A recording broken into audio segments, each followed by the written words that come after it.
Olá, amigos e amigas. Eu vou ler para vocês mais um continho do Neil Gaiman, mas eu juro que é o último dessa leva de contos curtos, até porque é o último curtinho mesmo que tem. Don't Ask Jack, by Neil Gaiman.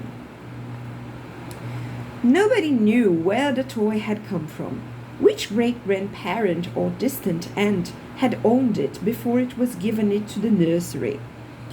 It was a box, carved and painted in gold and red.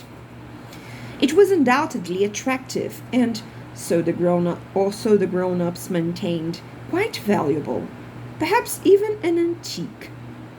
The latch, unfortunately, was rusted shut, and the key had been lost, so the Jack could not be released from his box.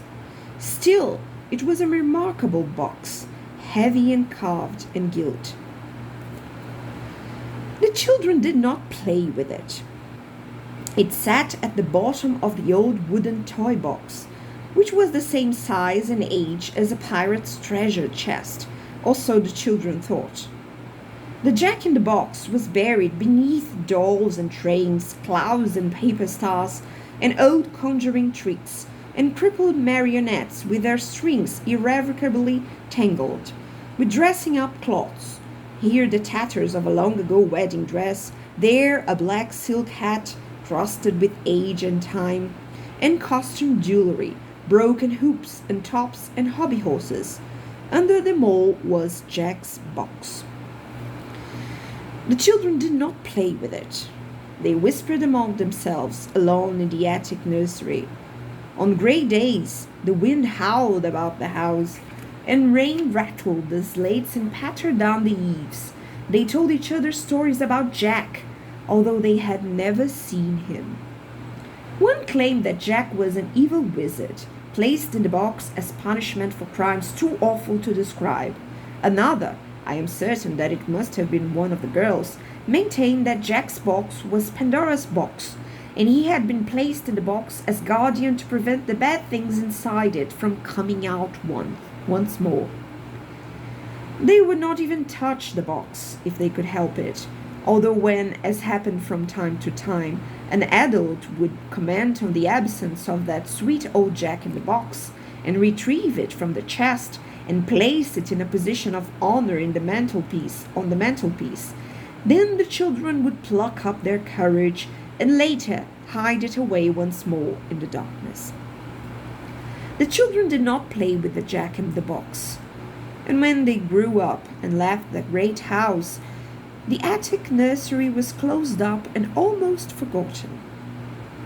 Almost, but not entirely, for each of the children separately remembered walking alone in the moon's blue light, on his or her own bare feet, up to the nursery.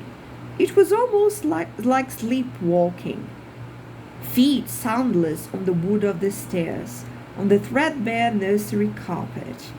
Remembered opening the treasure chest, pawing through the dolls and the clothes, and pulling out the box. And then the child would touch the catch, and the lid would open, slow as a sunset, and the music would begin to play, and Jack came out. Not with a pop and a bounce. He was no spring-heel Jack. But deliberately, intently, he would rise from the box and motion to the child to come closer, and smile. And there in the moonlight, he told them each things they could never quite remember, things they were never able entirely to forget. The oldest boy died in the Great War.